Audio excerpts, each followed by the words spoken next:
Flicks. Let's talk about Guardians of the Galaxy. Uh, it's a movie that, if we're looking at Rotten Tomatoes, clocks it at 92% with the critic score, 92% with the audiences. Okay, beloved by both.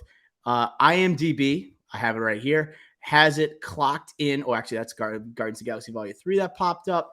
Let me go to Volume 1, and IMDb clocks in at, stay with me, 8.0 out of 10.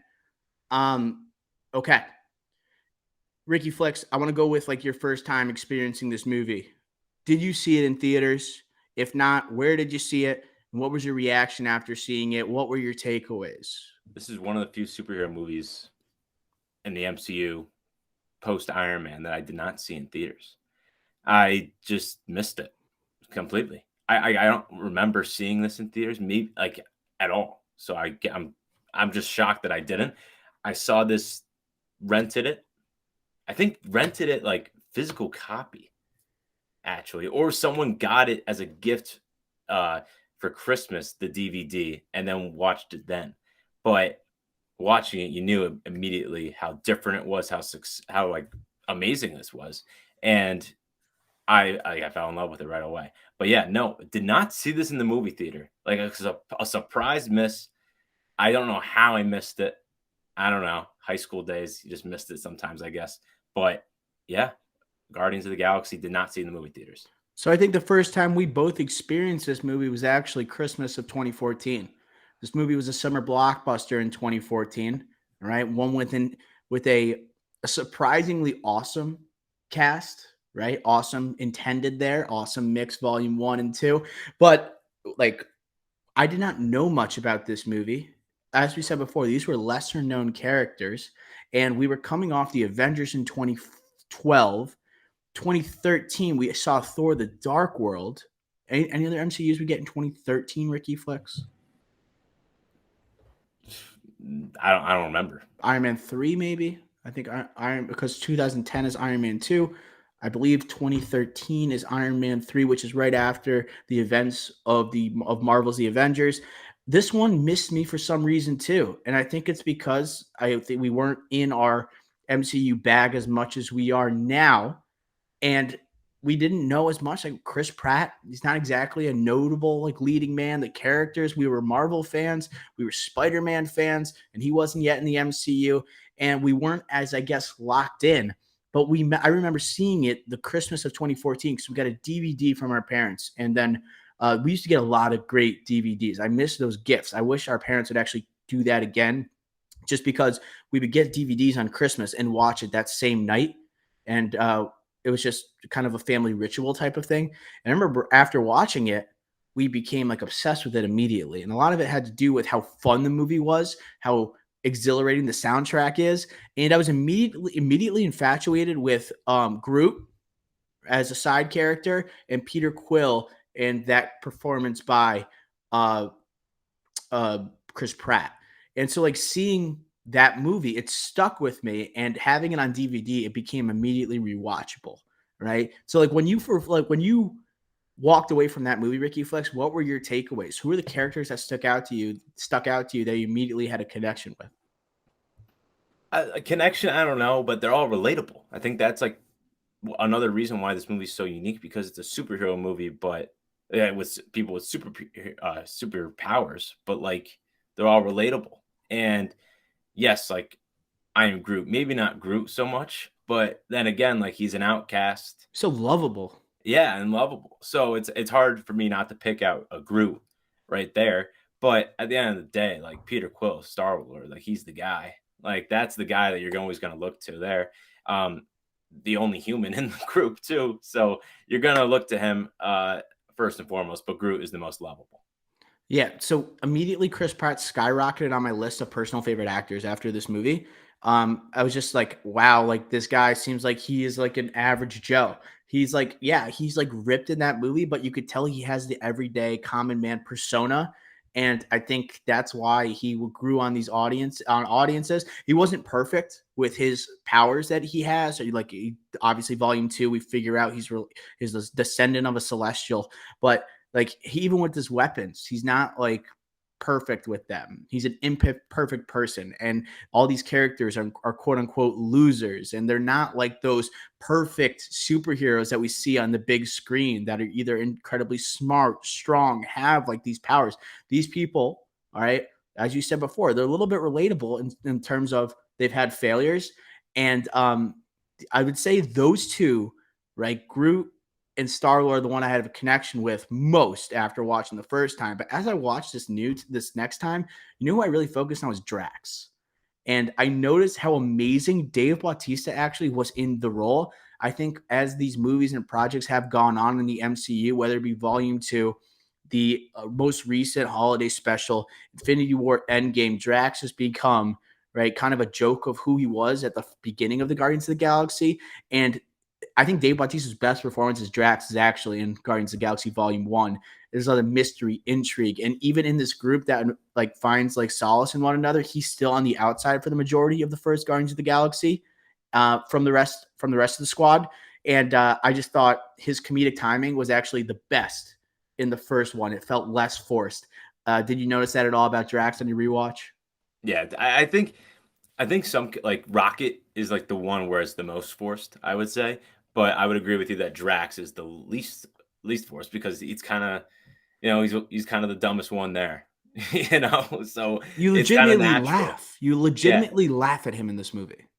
yeah, it's just natural, and I think like Groot, I think Groot is just always funny because it's just a tree talking and just saying the same three words. So if you just go back to like the first time you watch this movie, like the shock factor of that is just so funny in that case. But like if you just go by the rewatchability factor, and after seeing this movie, I don't know how many times, Drax is the answer. Yeah. Um, and speaking of like what I guess drew me to this movie in the first place and why I found it so rewatchable, the cast has such great chemistry, but just like we're big time like, hey, look what actor is in this movie or look who's actually a part of this MCU project. And this one is pretty special. Obviously, we talked about Chris Pratt. We talked about Vin Diesel as Groot, like securing an absolute bag for saying I am Groot or we are Groot the entire time. Bradley Cooper, right, voicing Rocket Raccoon, unorthodox type of voice casting. We usually see him as like this A-list movie star, and now we're getting him just as a talking raccoon. Zoe Saldana, right, someone that's recognizable from major blockbusters. We talk about Bautista. This is like his complete breakthrough, I would say, as an actor. And you look how far he's come today. But then like Michael Rooker is such like a that guy in movies, and you see him in that blue paint, and you hear that such recognizable voice. It's it's just like, oh, look at this person. Dijman Hansu in this cast, right? Immediately think of Gladiator. I think of Never Back Down, which is kind of weird. Shazam! But like when we think about also like the premier talent of this movie in supporting roles, it felt like this is like the time where the MCU, the first time you saw like, oh, they're in it for just like 5 minutes, but they give legitimacy to the project. And out of all projects, they're doing it with this unproven director who has affinity for superheroes, with James Gunn. They chose the Guardians of the Galaxy the first time show up, and that's people like John C. Riley, right? You have people like Glenn Close, Benicio del Toro. Those type of actors that show up in this movie immediately make you think that you take it seriously. Like this movie is like people really believe in it. And when I was rewatching it, I just couldn't believe how they pulled off securing the talent for a movie that has like Chris Pratt as the lead, who's coming off like playing Andy in Parks and Rec, like who acts like a complete slob for his entire career. Like, what do you think drew them to join this movie? I had the same. I wrote down the same thing. It's like the first time when you had the prestige movie stars or movie or actors come into the fold. And I think before that, the Marvel villain was already established. Like those people, the big time actors who don't want to get locked down by a franchise, they play the villain. Like you had Robert Redford earlier that year in Winter Soldier, Mickey Rourke coming off an Oscar nom, and he's in Iron Man 2. You know what I mean? So Jeff Bridges in Iron Man right after Crazy Heart. So it's just like that's like kind of what you think. But this is like the first time, like you were saying, that it's just 5 minutes in and out, probably no more than a couple days on set, maybe some of them 1 or 2 days.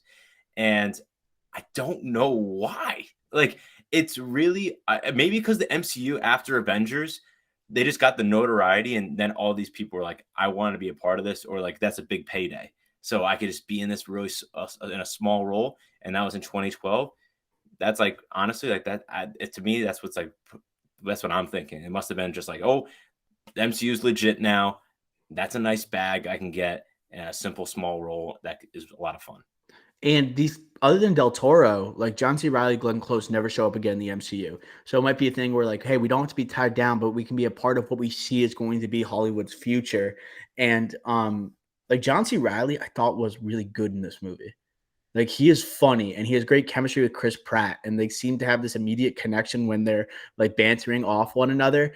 And I thought Glenn Close is like, she's just being like regal Glenn Close. It works. And Del Toro is an absolute weirdo. Shows up for Infinity War. Okay, the only other time I believe we see him in the Marvel Cinematic Universe.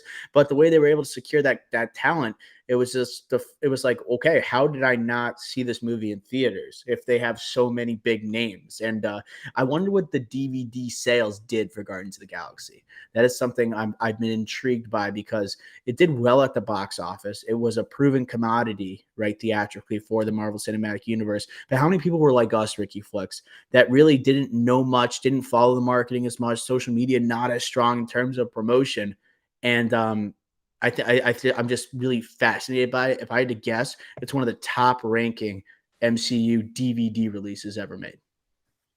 Okay, well, I don't know the ranking, but it made 150 million in video sales. That's DVD and Blu-ray. Right. And Blu-ray. Blu-ray was massive at the time. I think we might have this on Blu-ray too. Um, okay. So let's keep on going here. What stood out during your rewatch? What separated this movie? What did you notice? Did anything stick out to you that maybe you don't like when you do your zombie rewatch and you throw it on from FX and you just like coast through it just because you have like that comfortability? Like, is there anything that stood out differently this time? Like I mentioned how Drax was the performance that really I was like, wow, like I forgot how good this was after seeing the subsequent Marvel movies. Did anything stick out in your mind after watching? Few things. One, we've said this before, and I think this is a common problem with this movie, but it was expedited or really shown here, exposed, and that was Ronan. I Oh yeah. really didn't like Ronan.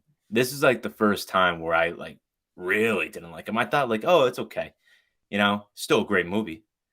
This time around, I was like, yeah, that's not good.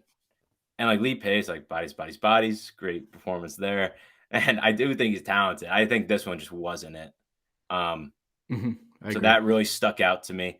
But positively speaking, we mentioned it before as well. The rewatchability really came out here, and I think the rewatchability though, why I thought that watching this time wasn't because of the comedy or because of the music, but it's also a sci-fi movie, right, and a friendship movie like at the same time, and that's why like I was saying at the beginning, just like how unique this is, and how like superhero movies just never push these boundaries ever. And like Avengers, you could say, oh, it was like, well, there's X-Men, like there's other things that it could relate to. And yes, like that was all like we were just talking about culminations. The Avengers in 2012 was a culmination type of movie, but it still wasn't as complex of a franchise yet. This just pushed boundaries in just storytelling and superhero movies. And I think that was just something that really stuck out to me. And not just from what everyone thinks about, which is the comedy of it, the music of it, but maybe the sci-fi, maybe the friendship, the love story, the redemption arcs, the how it's simple. Like this script, this is very clean. It doesn't dive too deep into any one character, and it just flows. And you know each of them and each of their backstories without getting an origin movie Mhm. or a 10-minute, 5-minute montage about their whatever their upbringing. You know that Gamora is from Thanos and she's a weapon like that. Rocket from one little scene, he was put together by parts. It's really efficient, and it's just like kudos to James Gunn again. But we're gonna do that throughout this pod and this week. But this time, it really showed how efficient this movie was. Yeah, so I think you brought up a couple good points there. The first one I want to start with, I think this movie actually benefits by the fact that we don't know who these characters are, or we don't have a strong affinity for them beforehand. When you think about, like, this is a team up movie, and it's the first time we're being introduced to all these characters. And although, like, Peter Quill is the star of the movie, right? The balance of screen time is pretty good. You know, when you think about Marvel's The Avengers, when you brought together those two heroes for the first time, the heroes you really care about, it's like you want to see Iron Man and Captain America. Like obviously Hawkeye takes a back seat in the Avengers. Black Widow takes a little bit of a back seat in the Avengers. When you look at the core members of the Guardians of the Galaxy in Guardians of the Galaxy, like it felt like everyone was getting a little bit of shine, a little bit of love. Not overwhelming amount. They tease their backstories, but they don't reveal too much. Like you talk about that prison scene where they do a nice job, talk about efficiency, giving that background, telling you who they are, where they come from, and just a little bit of tidbit about them, you know? When you have that guy who brought him in alongside John C. Riley, I think the actor's name is I have it right here. So it's the guy from Couples Retreat, Peter Serafinowicz, Another right? like that guy, but a true Yeah. that guy because you don't know the name of the actor. Like you just had Also to look has it like up. somewhat of a tragic death in this movie. To be honest, Yeah, that's also something I noticed. I was like, wow, like he's the one who didn't believe in Peter, decides that he's gonna like he's on board with trying to take his side and then save what's the planet called again? Nova, not Nova. Xandar.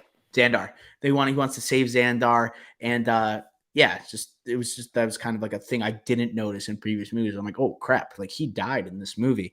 Uh but yeah, so I think that's where it benefited. Like you felt like in the Avengers, you had to give love to Iron Man, you had to give love to Captain America because they are the big names and they are the ones who had established lore. Here, it's you can just bounce around from different characters and really shine on their friendship, and I think that really showed through.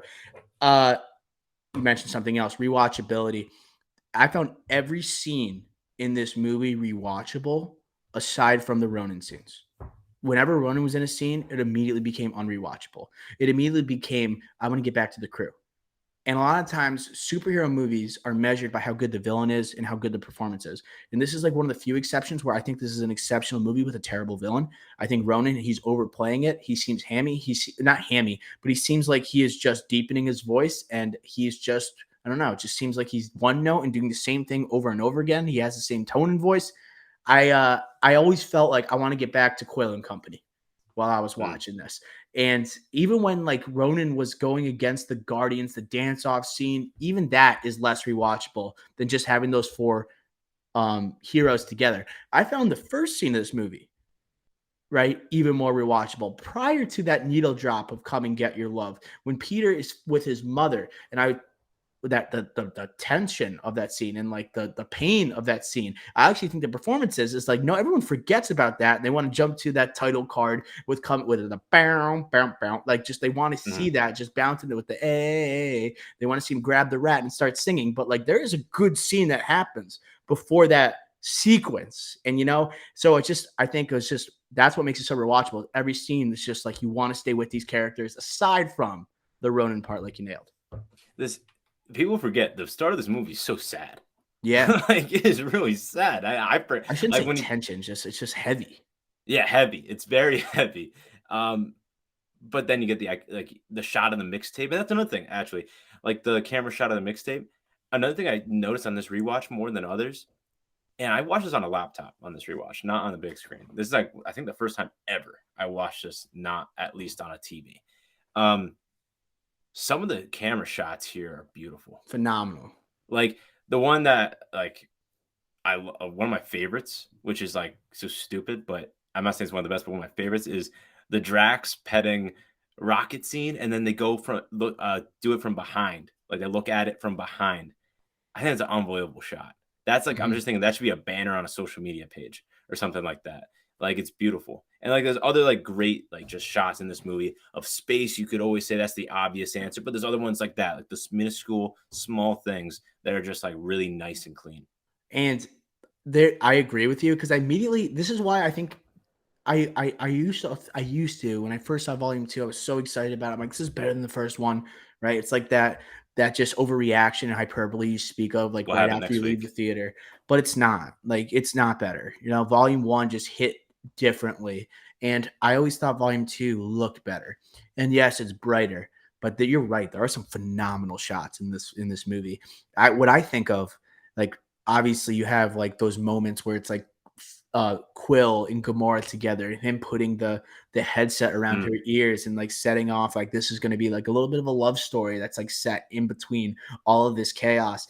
And it's not only the shot of like the close in zoom in with space in the background and the galaxy and the infinite possibilities, but it's also like Elvin Bishop's like fool around and fell in love that's paired with that shot. That's why I was recognizing like the movie really works with the music. And there's other moments where I think of there was a great sequence of shots. A part I used to think wasn't that rewatchable is when they go to nowhere. And I think that's a time like if you listen to the rewatchables, they always say like, oh, okay, best time for a pee break. I used to always say like that would be like okay when they go to nowhere and then like Drax calls like Ronan and then like they come and then like you have to meet the Ravagers. I'm like okay, I'll skip that part. But I really focus this time there's like when Drax calls Ronan and then he finally challenges him, he gets thrown into this like yellow vat of liquid. And there's like a slow mo shot of Drax and it freeze frames. And it's like there's no business for that shot to be so good.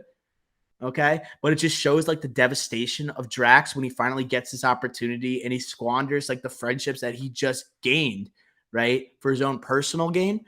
Um, and then it goes from that to like Quill saving Gamora in space and like the and like the obviously Quill taking off his helmet and putting it on Gamora. Those space shots are phenomenal too.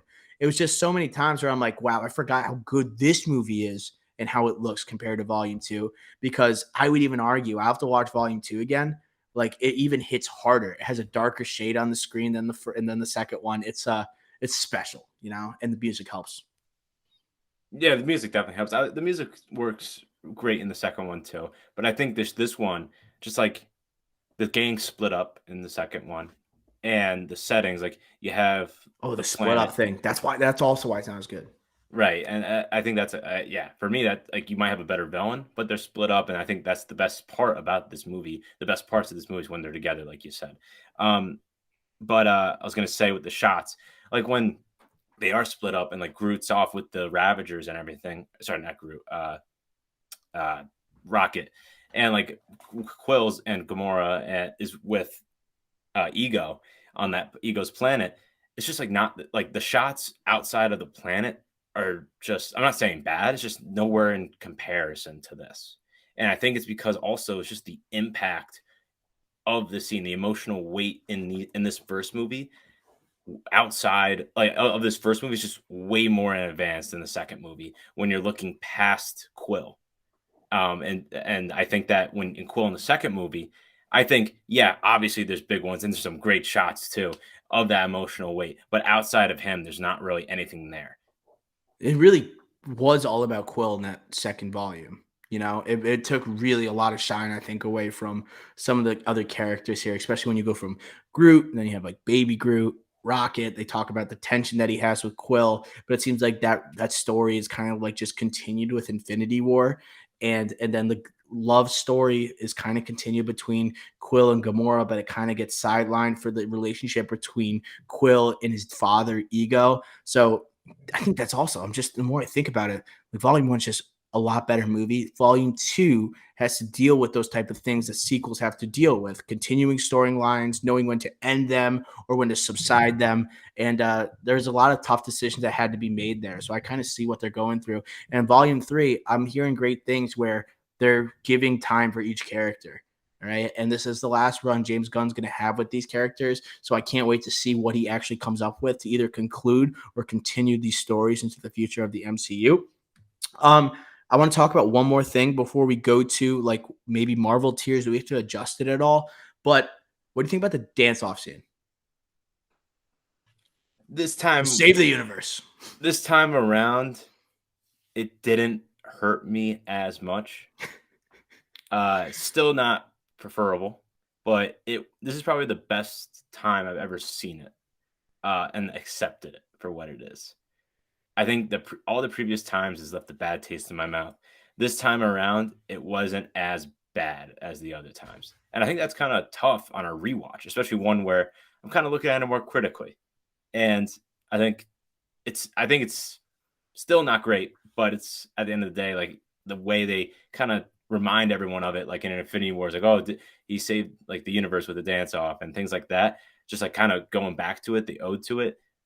It's always with you. So I think that's something where it's not as bad as like Ronan, that bad villain. It doesn't have that stench on it for me anymore, at least. Okay. Um, Still not great though. I it is tough because like as much as fun the movie is, and at times it could be raunchier than most MCU movies, and like you're having a blast with these characters as you're going, and that moment it's like, hey, you're facing the big bad. He's facing these explosions that are just like, and he's eating them, and like he has the ability to carry a like an Infinity Stone or hold an Infinity Stone. Like you really take this villain seriously, and you finally have that one on one at the end, and it's like, and then it's just a comedic scene. It's like the one time you had to take this movie a little bit more seriously, they didn't do so. It's why it will never sit well with me. But it's also, I get why you did it, because that's just what makes this movie funky and a little like different and distinct compared to like its other superhero movie predecessors and what followed it. It was a different way to end those films, so I get it. But does it work exactly? Still not there in my eyes. Do you think we have to adjust it in our Marvel tiers? Right now, we have it in the Hall of Fame, our second tier, just below the God tier. So our tiers, we have God tier, Hall of Fame, All Stars, very good, Hall of Very Good, I think, or no, just very good. And then what was the last one? Rejects. The rejects. So we have this in the Hall of Fame. Do you think we have any business of potentially ascending this to the God tier for MCU? I think the problem with putting it in the God tier is that we kind of set the precedent. There should only be five.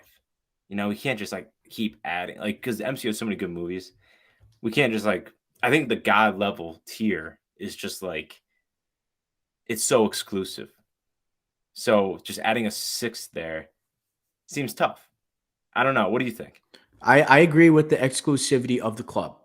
And then we talk about, it's okay that it's not in the God tier, yet it's also on the Mount Rushmore of most important MCU films. Just because it's one of the most important MCU films doesn't make it a God tier film, Exactly. right? Yes. And it's also because like they didn't get the villain right. They just didn't. I think every other part of this movie, it's near flawless. Like it's really good. It's amazing. Um, I just think of the movies that we have in the God tier. The only thing I would say is Ragnarok could be switched out. But I thought Hell is a better villain, and that's the tiebreaker. And it gave one of the best performances from a hero, right? With Thor, Chris Hemsworth reinventing himself. That's the only one where I would say Guardians of the Galaxy could switch with one of the films in the God tier. The other ones, right, are already there. Infinity War, Endgame. What else do we have? Iron Man, Iron Man and then Winter Soldier. and then Winter Soldier. I don't I think think it doesn't go above Winter Soldier, I agree. right? I think And it Winter doesn't Soldier's so good. Like a political thriller like that. I think there's like that has to be in genre something. filmmaking that really worked in the MCU that didn't feel the same. And Iron Man's Iron Man that's kicked off everything. Not just the importance factor, but it's also very good. Downey Jr. and also a villain. And then you mentioned Ragnarok, very similar movie. I would agree with you. It would have to be Ragnarok because they're very similar type of movies. Do But agree. again, puts it over the edge. I think it's got to be because of the villain, and it sucks, but that's what it is. It It's is what it freaking is. close though. Like honestly, you could flip a coin at any day of the week, and I might be like Guardians is top tier. Like and like Like the way that Thor and Love and Thunder has sit with us, it made me like it kind of weighs on like how I view Ragnarok. I'm just like, wow, it's just like, was it that Like, good? I'll also say this, not to, I think you're right, but Ragnarok was that good. They got the Hulk right in a unique circumstance. Hulk still hasn't gotten a movie, Sort of got him right, man. It still wasn't like Core Hulk, and I but don't know, like you he's got it like right as in talking. They it really was took some successful, liberties. but it was successful. We were satisfied with like Hulk's Exactly. appearance And compared to then like you other still had movies. the Loki Thor chemistry. And then Thor, they cut off his hair, they took away an eye, and it worked. And Chris Hemsworth, best performance he's ever done. Kate Blanchett is Kate Blanchett. I don't think there's anything denying it. And but like that's I think for me the fifth, the one that I agree with you. If you had to switch over, you would pick Guardians. But again, we're talking about Thor. the And I Hulk. think outside Uh, lens, like if we're a listener, like if someone is listening to us speak right now, in their mind they're saying, "Is Ragnarok possible though without Guardians of the Galaxy?" no, Like, are you able to like accomplish what that movie does with if Guardians of the Galaxy never existed? Um, and a lot of people like when they saw that trailer, like, oh, they're just trying to do what Guardians of the Galaxy did. I think Taika is just a unique filmmaker that also a unique visionary where it does feel like it came natural to him, you know. But like you think about some of the needle drops that are in Ragnarok, the infused humor that feels like it's really just going like balls to the wall and really takes on the identity of a director. Um, I would say, okay, like, is there just too much influence from Guardians there? But I think we can leave it for now. I think as time goes on, we'll see how Ragnarok ages and people's relationship with Taika Waititi, Marvel fans. How is that going to age? Because this movie's aged beautifully. Guardians of the Galaxy, I'm talking about. It's one of the most rewatchable in the history of the MCU. Other than the villain, as I said before, every scene you want to see these guys together. it's rewatchable for an origin movie. That's like very impressive, and a non-core Avenger movie. And it's a group. It's like not one character in the lead. It's like balancing act. It's like that's hard to do. Yeah, and there's only one human in the group. Like it's so relatable, but it's only one like human. I don't know. I think that's important. I think that's special, and I think that another thing that's special is that I think all the people in the group are relatable, but they also have chemistry. The chemistry was really good. I think there's another thing that spotted that came to me while watching this again. I think the chemistry, Drax, Gamora, Rocket, the three of them really connected around Quill, and then obviously you have Groot that's just there saying "I am Groot," but like you could even say him, we are Groot at the end. We are Groot. Like That is, dude, that I was getting a little emotional watching that. Where it's like, also, we talked about amazing shots where it's like, even before he says the "We Are Groot" part, it's where he Groot the lightens up the lights, room, and he like it like slowly comes away from his branch, and it like fills up the room, and it has an amazing score that also illuminates, right? That just like really blossoms, and then you have that moment again where he is surrounding them, and it really just brings together the story of friendship, how these people have come together and they found solace, and when they don't have families to connect to, they become each other's families. And that the score, we talk about the soundtrack, the score is also underrated for this movie. It's one of the best in the MCU in my eyes, my good ears. score, very good score. It really hit at the end too. Couple other small things that I noticed on this one, this time watching. When they're visiting the collector, the Eternal Celestial was shown. The Celestial. Oh, really? I didn't realize it this time. You were Yeah. on the hunt for Easter eggs. Like I was just like, how did I miss that? That was like the like 8 eye or 6 eye looking tall thing conquering a planet. Like that's celestial. So that's just like odd. I was just like, holy crap, it's the first time I ever noticed that. And then also at the end of this movie, I was just thinking, all right, they're saving Xandar for only like three or four more years before Thanos just comes and obliterates everybody. That's what I kept thinking about too as I was watching. I was just like, man, like this is all for nothing. Yeah, like literally this movie, like the point of this movie, besides like the actual characters, like the actual goal, was it really achieved? No. Before we get into the scores too, I wanted to ask you, do you think this series of films actually falls victim to like the MCU and how they're included in movies like Infinity War and Endgame, and that it would like uh like how I talked about Volume 2, how it feels like these stories are just kind of like teased at points to continue Mm, into Infinity War and through Endgame. And do you think like James Gunn, like if you were put in his shoes, like I have a feeling that like he wanted to have something a little more finite with Volume 2, but he wasn't able to because he knew what was coming up in the future. I think that's where the limitations on directors and writers, especially, they feel in the MCU, where they are limited in a lot of capacities. Like, do you think that played a role in maybe how Volume 2 wasn't as successful critically as maybe as Volume 1? that's a good question. I don't know. I feel like they gave him free reign for the most part. Uh, Except for 'Cause yeah, Gamora and Nebula. okay, good point there too. That's a really good question. I don't know. I just feel like they had to. They had to. After seeing the success of this one, this is the highest grossing movie of the year or of the summer. Over Transformers: Age of Extinction, which was at the time highly anticipated. Like, this was just a surprise summer absolute smash. And obviously changed the course of the MCU, or changed the, pattern of filmmaking in the MCU. So I think that they gave him the free reign. I want to believe that, at least. Yeah, I want to as well, but I don't know if I do believe it. And I do think Volume 3, he has a lot more freedom, meaning James Gunn, to write the characters and their final stories You're getting the those way he wants vibes. to. You're getting those Yes, you vibes. feel like he truly doesn't have to worry about planning these characters' futures or being under like the umbrella of Kevin Feige and company. All right, let's go to a score. Do you have a score for Guardians of the Galaxy officially? Official 94. Okay, me 95. 95. All right. That's going to do it for our review, throwback style, for Guardians of the Galaxy 2014 film from the MCU. I can't believe it's been 9 years since we had that first one.